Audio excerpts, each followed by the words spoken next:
Hey everybody, and welcome to another exciting episode of Horror Film Lovers. I'm your host, Jonathan Mooney, and I'm here with Max, my pet monster. Say hello, Max. Okay, so we watched Summer of '84. So just so you guys know, we are on lockdown. This is Tuesday, and it's the day before I'm releasing this video, so there's going to be a lot of videos made probably in the next couple weeks. So the daily videos are going to keep coming because we have nothing else to do. Anyway, so this film was directed, I am going to get these names wrong, but I'm going to try my hardest. Francois Simard. That is probably wrong with the last name. I'm pretty sure the first name is Francois. And then there's, I am not going to get these names right at all, but Anuk Weissel, something like that. Johann Carl Weissel. So, those three directed Summer of '84, and the writers were Matt Leslie and Stephen J. Smith, and the stars of the film were Graham Fershey, I'm going to say, that's his name, Judah Lewis, Caleb Emery, Corey Grutter, Andrew, and Tierra Sokovby, and Rich Sommer was Wayne Mackey. But the other ones were the four main boys and the girl Nikki. So I'm gonna go into kind of what the film is about in a roundabout way. Basically, the film is a coming of age film about these kids. It's kind of like an adventure story, much like Goonies and Goonies or Lost Boys. Any of these kind of coming of age type of movies set in the 80s and everything, but this isn't set in the 80s. This was not filmed in the 80s. And basically and it's got like a little bit of a Stranger Things vibe to it, which I don't know if that was around the same time that they were doing Stranger Things, or if they got some kind of inspiration and stuff from it. And basically these four boys who hang out in a treehouse, they're like 15, 16 years, the age basically that the serial killer has been, kidnapping and killing little kids, which is very graphic for that kind of tone of a movie. So the four boys, Davy, Eats, Woody, and Faraday, and Davy is the main guy, is the main kid, and he's the one who starts kind of suspecting that his neighbor, because he sees his neighbor hanging out with this kid. Later he sees the kid on a milk carton that's missing and everything, and he knows the kid's missing, so he's goes after, he tells his friends, we gotta figure out if this guy's the killer. So they go around and, the serial killer is in town. So they go around stalking this guy, and everything. I'm going to do some spoilers. If you have not seen the movie, turn off now. If you've not seen the movie, go see it on Shudder right now. Shudder's only about $5 or $6. Go spend the money, watch that movie. It is definitely worth it. Especially when you're like here, you got nothing else to do. Why not go watch a freaking awesome movie? Yes, I'm already giving you the review. It's pretty awesome. I enjoyed the movie. So, Davey starts having everybody kind of sneak around, and there's also this little bit of a love thing with love story angle with Nikki, who used to be Davey's babysitter, and so there's just a little bit of that stuff there. Then let's see. Basically, they find out that this, they start kind of really suspecting him. He's got lots of things pointing to him being the serial killer. However, when they finally get like enough evidence that they can go and tell his dad what's going on. I mean, the only one evidence that they don't have is they never found any kids. So there's no real true evidence. There's just all these things that kind of lead up to it. They tell his dad, and his dad's a news reporter, and feels awful about this whole situation because he likes the guy. The guy's just this bachelor who lives at home. And we're going to get into that. We're going to get into that. Because there's so many 80s things that would just look weird today that I'm going to get into. So Davey and all the kids bring him to Dad. Dad says, "Look, you're going to go apologize to this man and, agree to do stuff for him, for breaking it, for harassing him and ruining his garden and stuff." So they go and talk to the guy, and now the cop, basically the guy that they were, the neighbor was a cop who was doing all this stuff, which actually makes a lot of sense for a lot of serial killer stuff. How you can blend in, and it also goes with the theme of the movie, which is, even your next door neighbor could be a serial killer. What if your next door neighbor is a serial killer? So this whole time, Davey and the guys tell him now he's on to them. So there's craziness going on out there. It wasn't me, I swear. So basically, he's onto them, and he ends up arresting some guy, and it's not, obviously we find out it was really him that did everything, and that comes toward like the third act. This third act is amazing, by the way. It's one of the best third acts I've ever seen, because the whole time, everything you think is going to happen does not happen the way you think it's going to happen. Basically, Wayne Mackey, the cop, arrests this guy. They basically vote him as a local hero. So now his parents are going on Davey about it, like, see, he's a hero, not a not a killer. How could you think he was the killer? I mean, there were so many things pointing to this guy being the killer, obviously. But one thing that they never did was they were never able to go inside his house and snoop around. Well, so he's getting like a medal of honor or something, like some kind of thing, like a whole tribute to him at this festival that they have now. They had canceled before because there was a serial killer. Now they've decided to start celebrating again.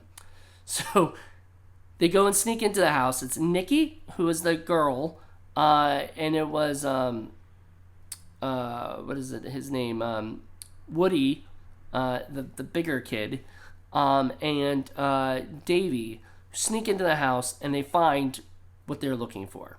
So they find the kid inside this kid like trapped in there, and they find this dead kid in the tub, and I mean, it is so gruesome at the end of the movie. So then, so you'd think like typically that's the end of a movie, right? They've caught the guy, but the guy is still out there, and so it's not the end of the movie.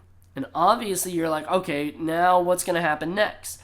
Like, that guy's gonna have to find those kids somehow or whatever. Where's he gonna be? So he sneaks in the house and steals the kids, and the guy gets away, or one of the guys tries Woody tries to go to the cop car to get away, and then he gets killed. And I did not see that. First of all, I did not see that coming. Not that I didn't think that could happen, but like, I didn't want it to happen. I liked Woody a lot. I thought he was a great character. I thought I felt terrible that like all of this was like in this happening to all these kids, and then the other kid's he's about to try to get to the cop car, and he says to him basically like, I would kill you right now, but that's just not enough. I need you to fear me for the rest of your life. You'll never know when I'm coming after you, but I'm going to. And he leaves. And I was just like, holy crap. Did not see that coming either. And it ends in such a very like, kind of turn of like, oh, they set up where it could be a sequel. Like there could be like Class, or not Class, God, I keep calling it Class instead of Summer of 84. There could be Summer of, 94 or something. 10 years later, and, he's a, you know what I mean? Like it could be anything later. So if they wanted to do a sequel, how it could be the next year, but I doubt it. I think that because there has been some time passed, they might not probably do another one for another few more years, and probably, get it up to when, my guess would be Summer of 94 would be the next movie if they ever do a sequel. So, which would be kind of cool. I would love to see another kind of throwback to, instead of the 80s, to the 90s. I that's the one thing I really, really loved about this movie is it was a period piece, which was done very, very well. I had no complaints whatsoever, but I'm not really one of those meticulous people that make sure that everything is, good in that realm, or whatever. But I thought everything seemed on the up and up. I don't know. Everything seemed good. So anyway, next happened to be that I'm going to be talking about the characters themselves a little bit more. So, like I said, there's a Davy. And Davy is this really sweet, down-to-earth kid who just happens to be like, a trouble because of all this stuff. He gets his friends into trouble, but like kids are going missing in his town. Like, I mean, this is something like that is dangerous, and this guy is not going to get caught because he is a police officer. There's no way he's going to get caught, unless somebody is able to catch him. That's, the cops aren't going to be able to catch him because they're not going to be suspecting one of their own. And the kids, the only reason why Davy found him was because he looked in his window once and saw him with the kid. Didn't know what he was doing, but knew that kid was there. So he knew that this guy had something going on. And he keeps inviting the kids in. Or at least Davy, and thank God Davy never once goes in with them. Then there's Tommy Eats Eden, played by the kid that you might know from a little movie called The Babysitter. So I was actually comparing this a little to The Babysitter when I first watched it, when I was first watching it, and I didn't even recognize the kid. The kid was so good. He played a completely different character. His name's Judah Lewis, the actor, and he played Tommy Eats Eden, and he did such a great job. I absolutely loved him in the movie. He played this girl crazy kid who's just going around basically acting like a horny jerk, but then you dive later on into his life. He's got a little troubled life. His brother is a 21-year-old who works at a 20-year-old who works at a hardware store. They keep kind of bringing that up as if that's like a bad thing. I'm like, what? Like, I guess back then when you were a kid or something, like that was, I don't know, like they expected them to be in college or something in 20. But like working at a hardware store is a pretty good job for a 20-year-old, I would say. Then there's Caleb Emery, who plays Dale Woody Woodsworth. I guess that's why he's called Woody. Woody is like basically the kid who, if you look at all the movies like Goonies, The Monster Squad, or I think even, Stranger Things, whatever. But there's always that big kid that everybody kind of makes fun of, and he's slower than everybody, and he's always whiny in some way or another, like Chunk, or fat kid, or fat boy, or whatever his name was in Monster Squad. But yeah, so Woody was basically that character, and I absolutely loved Woody. Everybody joked on his mom because his mom was sort of always a drunk character. She didn't really do a lot of stuff. I don't know. Maybe she was a waitress or something.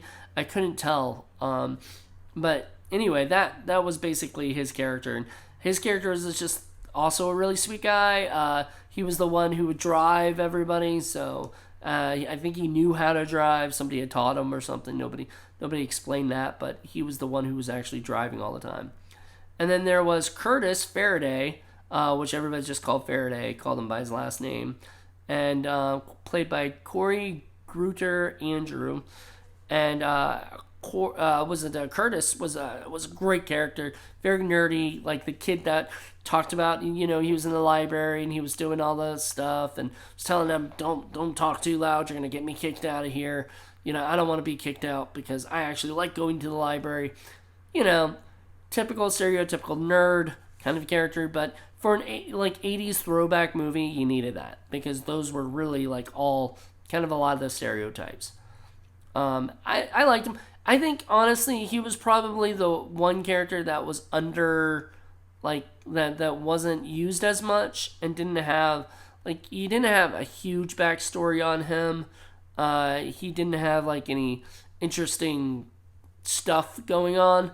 But I still really really liked him in there. And then there's the girl Tiara. Oh my God, Sculpey. I'm gonna guess how you say it. And she played Nikki in it. And Nikki was was basically the love interest girl. Her parents had moved away, and she was basically staying alone for a while until her parents came back, and her parents split up. There was a lot of stuff going on there, and the Davy used to be babysat by her, and they were spying on her because she lived next door, so they could see, he could see basically into her room, and she was kind of a flirt with Davy, which was great to see, kind of this a little chemistry thing going on between them, and so I liked her character a lot. They did explore some background on her a lot. You got to know her a good amount.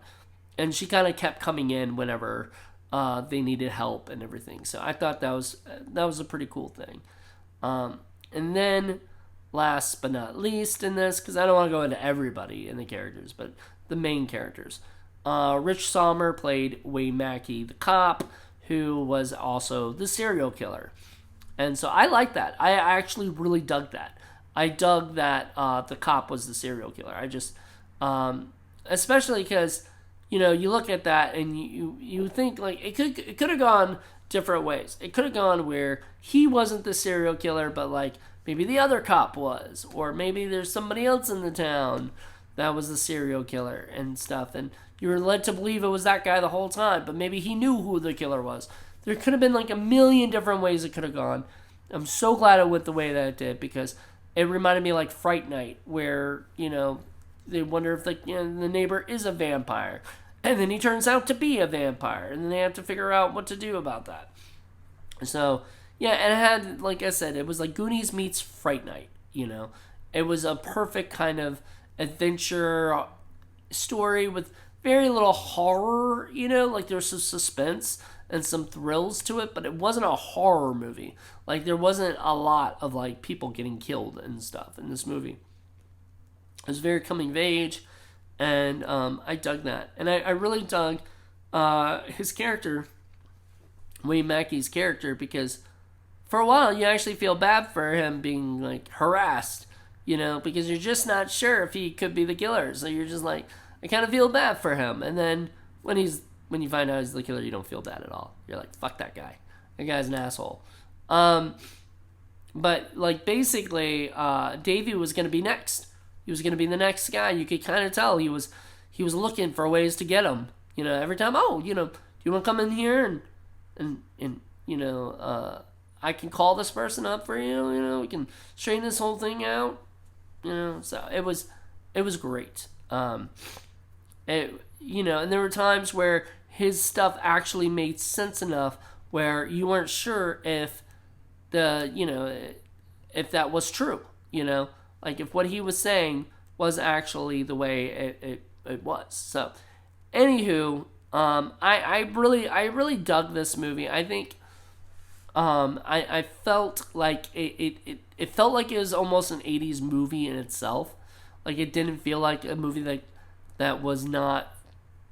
could not have been filmed at that time. Maybe the look of it felt a little bit more polished, which is more of like today's look. Like it didn't have that grainy 80s like look to it, but everything else like felt like an 80s thing. I love the music. I really dug Cruel Summer. Karate Kid is by far one of my favorite movies. Every time I hear Cruel Summer, I think of Karate Kid. It just brings me back to this like happy place in my heart. I don't know. So I really like that. All in all, I say like if you probably watched this, you probably already. I mean, if you probably already seen this movie if you're listening to this review. I hope. And I will say that I like the idea of the kids playing a game, like a hide and seek game called Manhunt, and then at the end having an actual manhunt. There was 2 manhunts. There was the hunt for the cop, and he evaded everybody, and then for Mackie, he evaded everybody. Then there was another one when he was actually going after the 2 kids. So there was that kind of like theme of like this hunting, and catching of this serial killer, and I thought that was really cool. All in all, I think it was just an enjoyable movie, very enjoyable. Like all my friends had suggested it. People had, I mean, not just today. Like today, people were saying, "Oh my God, you gotta check that movie out." Like everybody before had checked it out. Who had checked it out had said good things. I've not heard one thing of going, "Oh, it was okay," or "It was a bad movie." Nobody has said that. So most likely, people are gonna enjoy this movie. It's gonna be my guess. So all in all, I think you guys should check it out. Check it out. If you haven't seen it and you've watched my review, my spoiler review, then I'm sorry, because I literally told you the whole story and told you the ending of it. So, but if you have seen it and you enjoyed the movie as well, let me know. If you didn't enjoy the movie, which I'd be very surprised about to hear, tell me why. Why didn't you? I don't think, So I just wanted to end this saying that there will be more horror film lovers reviews, and on that note about it, it is going to be pretty much movies that either people have loved, like this, I'd never seen. It's my first time watch, but it's also going to be, movies that, like I said, like movies that people love, like that I have either already seen or haven't seen, but then movies that people adore or like, some way or another. Even if it's like a cult film, has like a cult film following or something, this is going to be movies that people like enjoy watching. So that's why I want to do this. Next week I have no idea what I'm going to do, because really, literally, this is like a day-to-day process. I have to figure out which ones I'm going to watch next, what I'm going to do necessarily to keep things kind of more fresh and interesting. So, well, thank you guys for checking this out. I think my little buddy here, he's going to be joining me for a few of these movies and stuff. So, and I hope you guys are enjoying yourselves, even though like this is kind of a crappy time right now. A lot of just sitting at home doing nothing. So, more time for me to do reviews, I guess, and everything. So, thank you guys for checking this out. Hope you enjoyed it, and I'll talk to you later. Bye.